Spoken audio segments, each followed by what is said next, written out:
Menelusuri jejak-jejak perjuangan dalam sejarah nasional. Sejarah diartikan sebagai asal-usul atau keturunan atau silsilah kejadian dan peristiwa yang benar-benar terjadi pada masa lampau, pengetahuan atau uraian tentang peristiwa dan kejadian yang benar-benar terjadi dalam masa lampau. Karakteristik teks sejarah. Pertama, memuat rangkaian peristiwa penting sebagai suatu rekaman masa lalu. Kedua, tersusun secara kronologis. Ketiga, tergolong dalam genre teks naratif. Keempat, terdapat unsur penokohan rangkaian peristiwa dan alur. Dan yang kelima, isi cerita berupa informasi faktual. Struktur teks sejarah. Yang pertama, orientasi atau pembuka. Kedua, komplikasi atau rangkaian peristiwa. Dan yang ketiga, resolusi atau akibat, simpulan, dan penilaian.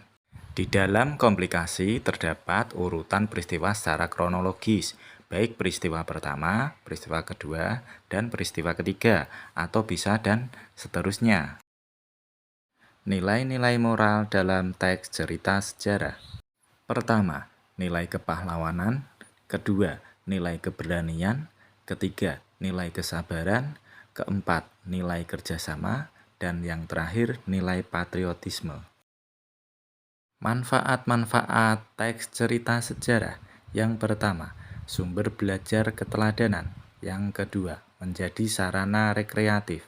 Yang ketiga, menjadi sumber inspirasi.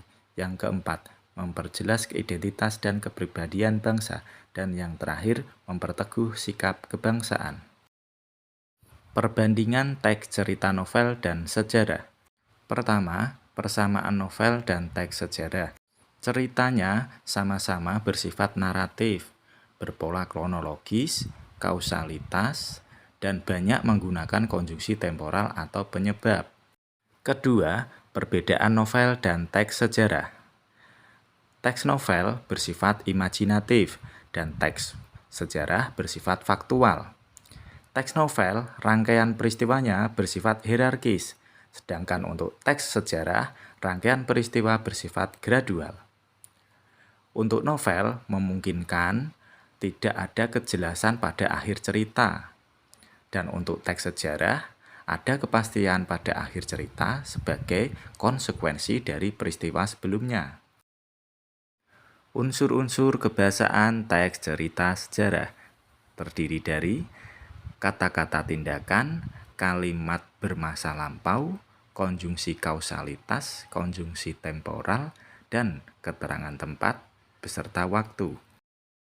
3 langkah utama penulisan teks cerita sejarah. Pertama, menentukan topik yang terjangkau dan sumber datanya tersedia. Kedua, mengumpulkan fakta, studi dokumentasi, pengamatan lapangan, dan wawancara. Dan yang ketiga, mengembangkan teks sesuai struktur, memperhatikan kaidah kebahasaan. Topik-topik dalam teks cerita sejarah.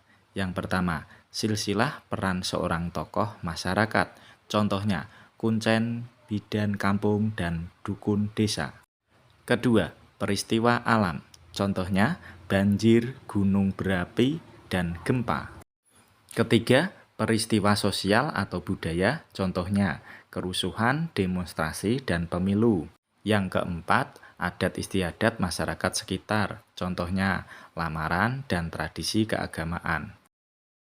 Aspek-aspek penyuntingan atau editing.